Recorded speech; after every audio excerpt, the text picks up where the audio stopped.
Dozens of terrorists were killed in Aleppo, Idleb and Daraa by the units of the Syrian Arab Army. Iraqi army continues to target terrorist groups in several areas and takes control of al-Shahwani area. A third Palestinian intifada looms in the horizon as Israeli warplanes renew raids on Gaza Strip.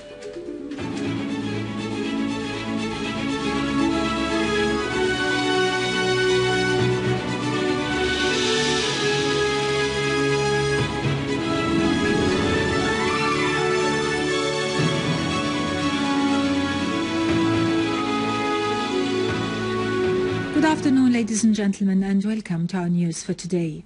Deputy Foreign Minister Dr. Faisal Mekdad has received Dr. Sigrid Kaag, head of the Joint Mission of the Chemical Weapons Prohibition Organization and the UN. The two sides underlined the importance of fruitful cooperation between the two sides. Well, I've had the pleasure of meeting, as always, with Dr. Mekdad, General Sharif and his colleagues. We concluded the successful completion of the chemical weapons material removal operation and the tremendous progress achieved in the elimination of Syria's chemical weapons program, thanks to the constructive and continued strong cooperation with the Syrian authorities, all the staff that have been made available.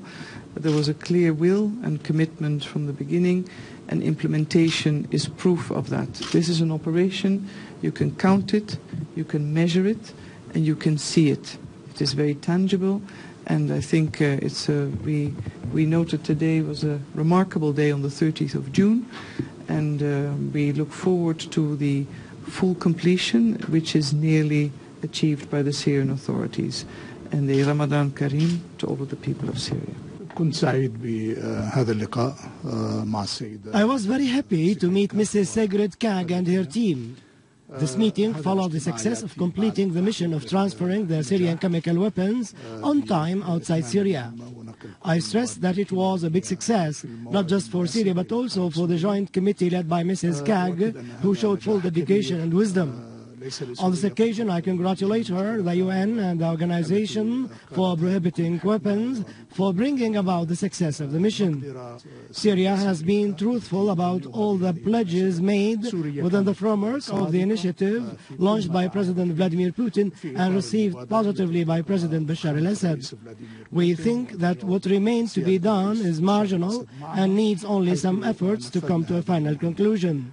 Still, we think that the United States is to blame for any kind of delay because the American administration tried to politicize the issue from the beginning. The Syrian Arab army units have destroyed a warehouse of ammunition in Tel Jbin in Aleppo countryside. They also targeted terrorist gatherings in ancient Aleppo, al-Sha'ar, al-Zirba, بعيدين كويرس حريتان كفر حمراء تل قراح الحاضر and Azaz, killing and wounding a large number of terrorists and destroying their cars. Meanwhile, competent authorities dismantled a booby-trapped car parked by terrorists near Qasr stores in Al-Arman neighborhood in Homs city.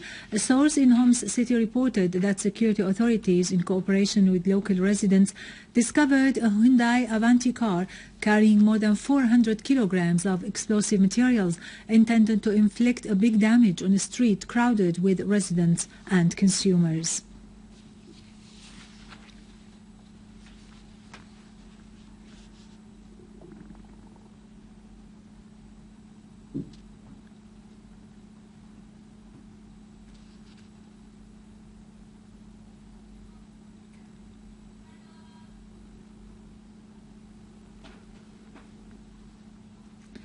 In Idleb countryside, units of the Syrian Arab Army eliminated dozens of terrorists, including foreigners.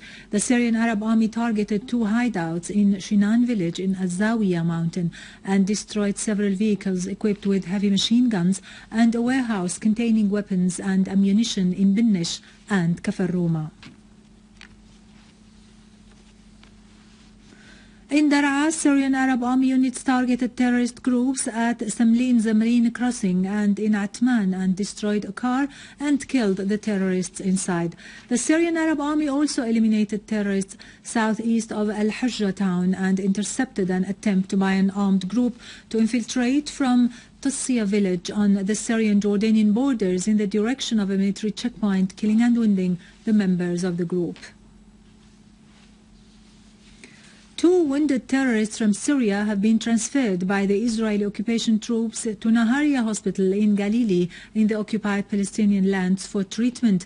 Naharia Hospital has so far received 300 terrorists as the Zionist occupation entity continues to offer logistic and military support to the armed terrorist groups south of Syria, moving hundreds of them to its hospitals, an indication to the big interest and full care rendered by the occupation entity to terrorists and their leaders in Syria.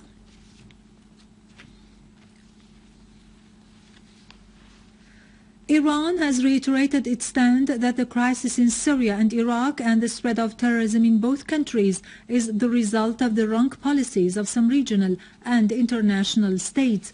This stand has been voiced by the Iranian Assistant Foreign Minister for Arab and African Affairs, Hussein Amir Abdullahian, during his meeting with the Irish Assistant Foreign Minister, Barry Robinson. Abdullahian pointed out that such policies greatly harmed the security of the region and the world, stressing the need to take earnest measures to combat terrorism. On his part, Robinson said his country supported a political solution in Syria and opposed the dispatch of arms there. He added that the EU policy should be serious in standing up against terrorism and extremism. Murtada Sarmoudi, the Iranian Foreign Ministry Secretary, said the states which dedicated all their potentials to destroy Syria have admitted at the same time that there is no military solution to the crisis in the country. He pointed out that more money has been spent by those states to ignite violence in the region.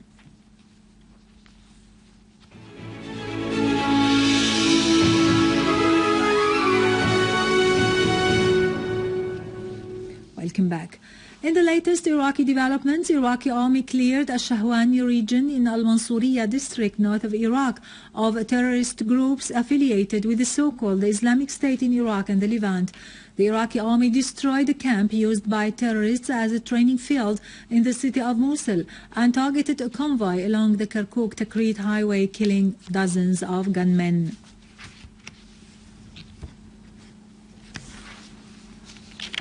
Finally, Israeli airstrikes were resumed this morning on Beit Lahia, north of Gaza, and Al-Makousi Towers region, northwest of the Strip, as well as the area east of Beit Hanun, injuring 10 Palestinians, including an old woman and 3 girls, and inflicting damage on Palestinian properties and houses.